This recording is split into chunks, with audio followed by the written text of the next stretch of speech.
Go. Okay, good afternoon, everyone. Good afternoon, ma'am.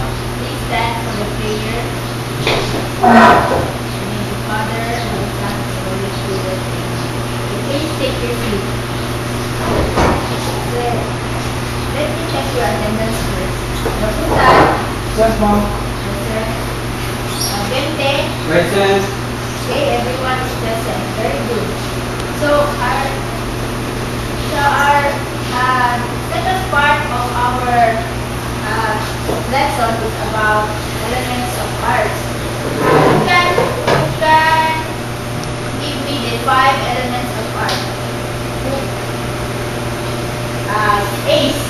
Three. The 5 kinds of elements of art are solid, broken, No. Wrong. You're wrong. Another one. Bakutan. The 5 elements of arts are lines, shapes, texture, relief, and color. Okay, very good. Shapes or either form. or So the first one is the line. Line is the study of the contour and profile of the object. In geometry, it is the path of the moving point that is allowed to move in space and any desired direction. So unlike geometry, it is the path of moving point that is allowed to move in space and any desired direction. For example, in a horizontal line, from this point to this point, nakagama na ka og line. Same as the diagonal and line and the vertical line. So, nakabot. yes, ma'am. So, there are kinds of lines in the elements of art. These are the solid and the broken lines. The solid lines does not produce any break and even then, wala siya break and solid siya. In solid, hindi siya dotted or hindi siya dotted. While a broken line is made up of dots and dashes along a given length. So, ano yung forma, dashes or dots along a given length, only ang broken line. There are also positions of lines which are the horizontal, vertical, and the inclined lines. So, can I ask a question?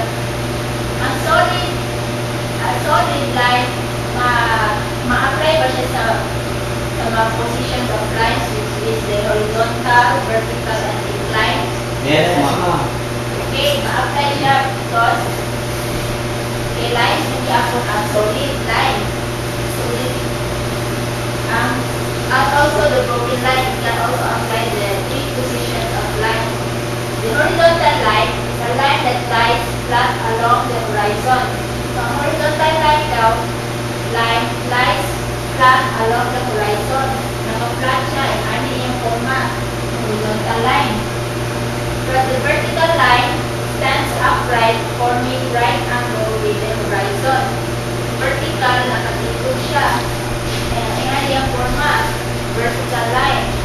And the inclined line whose position is neither horizontal nor vertical, or is called oblique, slanting, or diagonal. So, naka-slant siya.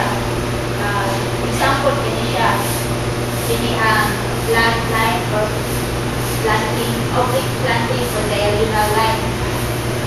Then there are also forms of lines, which are the straight line, curved line, and the zigzag line. So a straight line is the shortest path across the distance between 2 opposing points. So ang straight line daw is straight siya. Either horizontal, vertical, and inclined. So straight niya to sa hindi na siya pag-ibig. As well as the solid line. Then, a curved line often changes direction along the way as it moves in space. So, mag-change the direction. For example, ani mo siya ang curved line. From this point to this point and there is the point. So, naglahi ang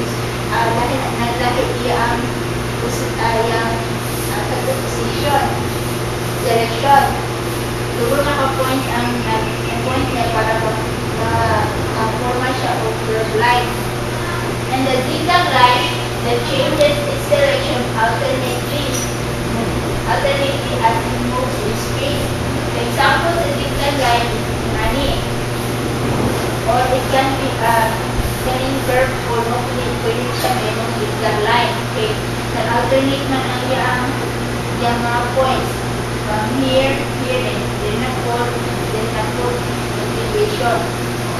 So, there are also relations of lines, the parallel lines, perpendicular lines, and intersecting lines.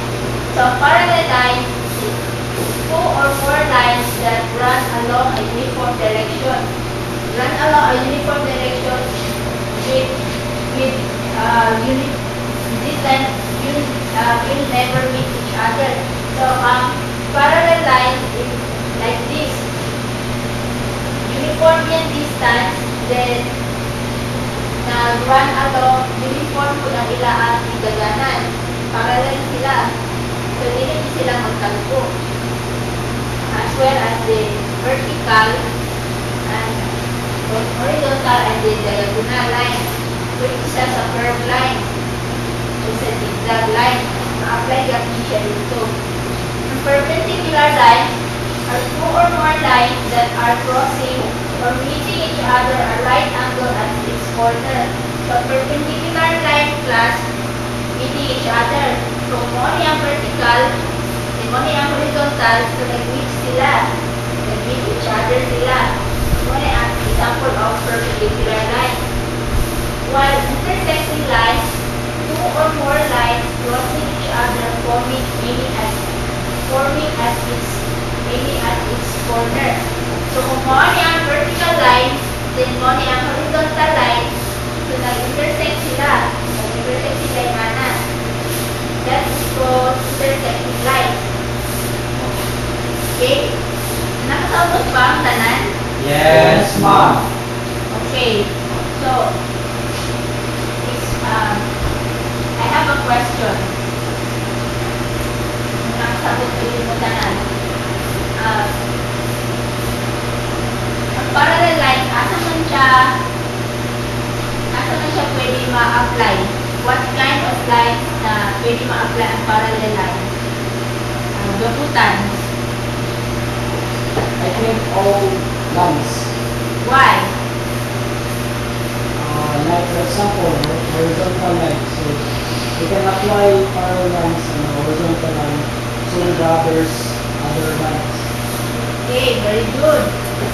Ace Louis, ma-apply ba nato ang perpendicular lines sa mga examples na lines? The horizontal, vertical, the diagonal, and the curve, and I think it's not because perpendicular lines are lines that crossing or meeting each other. yes, what lines only that can apply perpendicular lines? What position of lines? Or Horizontal line horizontal and vertical. okay, very good. So, Bente, the second line, pwede siya ma-apply sa tanan line? No, ma'am. No? Why? Yes, ma'am. Yes. Why? Again. Okay. If one horizontal line and one vertical line will meet each other, ma'am. They will cross each other, ma'am. That's what we call intersection. Okay, very good. How about the curved line and the zigzag line? The curve and the, how about the zigzag line? Zigzag line, ma'am, I think, ma'am, pwede siya ma-apply kung perpendicular line eh. Naka-angle may siya 20 degrees po between two lines po. So, wala naman sila nag-intersect dito, ma'am, na as in cross in between two lines. And that's my point of view. Okay, your point of view. So, intersecting line, zigzag line, it can also be applied because when the two zigzag lines same form or characteristic of line, the characteristic of the zigzag line is intersect. Pwede din siya, mag-intersect din siya. as well as the curved line put with the line. Okay, intersegments, diba? Anak. Except sa perpendicular lines. Dito sila mag-1. So,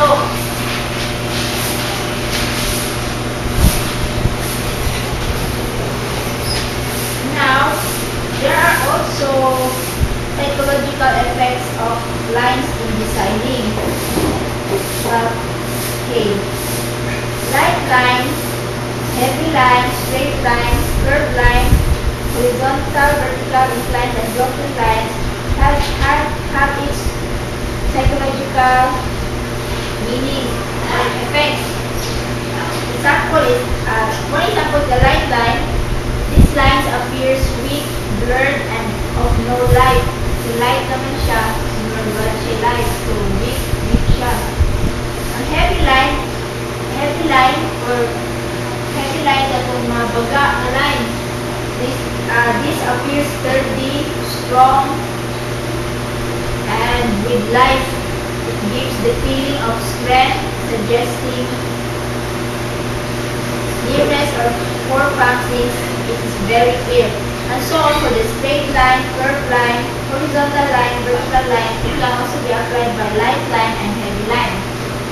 Okay, do you understand, class? Do you have any questions? Oh. Are you sure? Yes, ma'am. Okay, so para makita na kung nasagot mo, we will have a quiz 1 to 10 items only. And prepare your paper with your names from 5, 4, 3, 2, 1. Okay, pass your paper to the front. Okay, for your assignment, draw all kinds of lines in a long bond paper. Nagkalduha lang ka line sa isang bond paper. So, may zigzag, and the curve, zigzag, and horizontal ba, anak. Nagkalduha lang ka klaseng a line sa isang bond paper. And study in advance the other forms of elements of lines. So, we will discuss it tomorrow. Okay? Thank you and goodbye, class. Goodbye, Ma'am Joy, and thank you for teaching us.